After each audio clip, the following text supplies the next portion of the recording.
Angel was going to Val over and over again for work, since he hated that he was working in that hotel, or living, whatever he called it. The fact that he didn't live with him made Val angry. Val was obsessed with Angel. However, there was someone who was jealous of Angel. His name was Vox. Vox liked Val. He, of course, knew Val would always hang around with other people, and he was fine with that. But Angel, he gave him all of his attention. He talked about him over and over again. Vox wanted to get rid of Angel, once and for all. And it made Val crazy. He almost went over there and attacked the hotel, which would have ended in a certain demise, and would have hurt their business and image. He had to get rid of Angel once and for all, to make sure that this didn't happen. And he came up with a plan to get rid of him.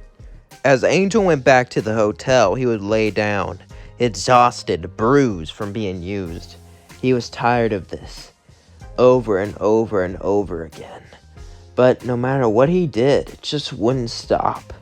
Angel's life was like a living nightmare. Nothing he did mattered. Everything seemed like it was coming to an end, again and again and again and again.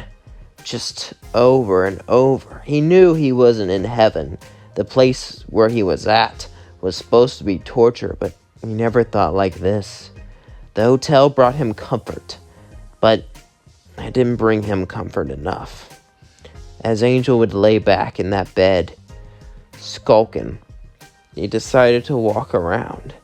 And as he walked around, he would walk outside of the hotel, and he would see Vox, as Vox smirked and watched towards Angel. "I have a proposition for you." Angel would look at Vox. It's been a long time since he saw someone like Vox before. Vox was interesting. He was beside Val all the time, but Val never, treated him like one of his employees. He was treated like he was strong. Maybe as stronger, if not as strong as Val. Because Val was never really messed with him. They had their fights here and there, but they never really got into it. So Angel would look up at Val and say, "What do you want? I can get you free from that contract. You'll never, ever have to work with Val ever again." Vox would then smirk as he walked towards Angel. "However, there's a little condition. You have to destroy the radio demon. I have plans how to get rid of him." Angel would look at Vox and think about this. Should he do it? Should he destroy him? He thought about it more and more, but then he simply smiled and said no. "What? What do you mean no? I deserve the punishment. I deserve the pain. I signed that contract. I will never, ever allow someone else to get hurt because of me. Not even that creepy smile guy." He walked away. If you do this, you'll never be... Oh, can it? Angel Dust would simply walk into the hotel as Vox began to scream obscenities up into the sky as he fell down to the floor and began to hit the ground again and again and again and again and again. He was so angry he couldn't see straight as he just walked away. He had to get rid of Angel once and for all. He was thinking about doing this for a while. After all, Angel was a viability, but the only reason he didn't for so long was because Val really liked Angel. And he didn't want Val to go into a crazy spree of just destruction because he lost his favorite playing thing. However, Vox had to get rid of him. It was making Val crazy. Val was going to do something that Vox would regret. Val could put the entire company in danger, all because of Angel. Just some weird spider. He wasn't even that attractive. Vox had an idea, as Vox would walk over to a shop.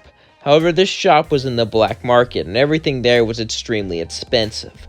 You see, this sold angelic weapons. Angelic weapons that can destroy demon nobility and sinners. If Vox can use this weapon, he could simply get rid of Angel from far away. Make sure no one knew he was involved. And the material used for the weapon, the bullet, would dissolve inside of Angel. So, no one would know he even fired it. It would be foolproof. Vox would simply laugh and say thanks.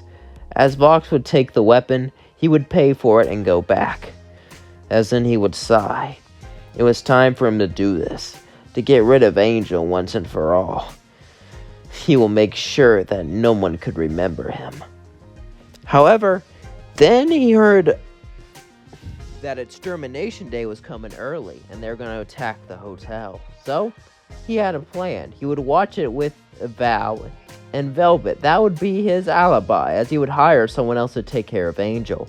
And that's what he did. As the attack went on, they were all watching, and he made sure that they were focused on Adam versus Alistair to make sure that no one could see. But one of his guards took out Angel. Things would continue like in canon until after the battle. Charlie would look at Angel and begin to cry. She felt like she failed him. As Cherry Bomb would jump down and cry too, her best friend did. They would all slowly pick up Angel and begin to bury him. Angel was gone. He was complicated. Sure, he wasn't the best person. Sure, he didn't live a good lifestyle. And sure, well, he was flirty with everyone. But he was still a kind man deep down, and he had a good heart. Charlie was sad to see Angel go, and so were the rest of the residents. As days would pass, Val would learn of this. Val wouldn't be himself. He would scream and cry and throw a temper tantrum like normal. However, this one lasted for days on end, longer than anything else. As he continued to throw this more and more and more, Val wasn't himself. And Vox tried to cheer him up, but it never worked. It never made him happy. This went on for a week straight until Val fell to the floor and just started to cry. Sure, he was abusive, but he cared about Angel. At least a part of him did. Or he didn't know. He just couldn't explain it. He felt so alone as Vox walked in. Vox then walked over to him. But instead of hitting him, instead of getting angry, instead of yelling at him, Val simply hugged him and said, "Thank you for being here for me. You're actually thanking me for something? This isn't like you." Val then looked and said, "Listen, I feel bad for what I did to Angel. I didn't know how much he meant to me until he perished. I think I want to date you now." Vox would smile as he finally did it. He finally got everything he ever wanted. As he agreed, Val and Vox would start to date. As their romance flourished, it seemed like everything was perfect for Vox. Vox was living the life.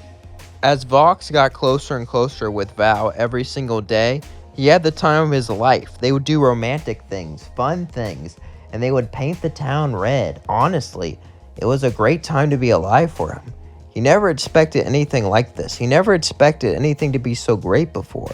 Anything just to be so amazing. It was honestly great for him. Vox was living the dream. He was living like he'd never lived before. However, all of that would change one day as he woke up tied to a bed. As he looked, he saw Charlie. What are you doing? "I know what you did. You got rid of him. You destroyed him because he was in the way." "I saw it.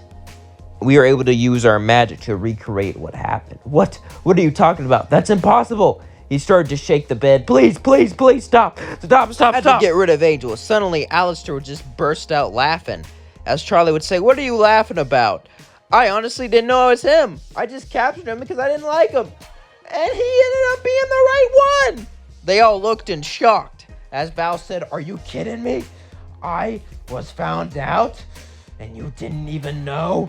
Alistair, you two-bit bastard. First you refused to join me after those adventures we had. Then," Alistair would say, "Oh, you made him move on an asexual and he didn't like you. Then you threw a hissy fit. You're nothing but a child, Vox." Vox would continue to move as Alistair would say, "Shh, those chains, they're magic proof. You can't get out of them." Vox would look and begin to cry. Please. Your hotel's about forgiveness, right? You can forgive me, you can." But then Charlie would look dead into his soul. As Vox continued to scream, suddenly he would feel his soul be ripped apart. As his body began to give up on him. As his soul and body was destroyed, there was nothing left. As ash went onto the bed, Vox was destroyed for destroying Angel. Val would continue to be more and more depressed. Without Vox, without Angel, he would grow as a person. And he would even give up his business and live out his life as a normal person. Charlie would continue her hotel and even redeem some sinners. But not much would happen besides that. As things continued, it seemed like everything was normal in the Has-Been Hotel, but they never forgot Angel, their dearest friend. That is where we're going to leave things off. Don't forget to like, comment, and subscribe. And please let me know what you thought of this video down in the comments below. I really enjoyed making it. The last video didn't do well at all. I thought it was going to do amazingly well, but it just didn't. So I'm doing this one. Usually my Has-Been videos always blow up, but that was the first one that didn't blow up. So if this one doesn't blow up, I guess it's a sign I gotta stop making these videos. And if my Dragon Ball videos don't blow up, I'll keep making them and try to think of something new.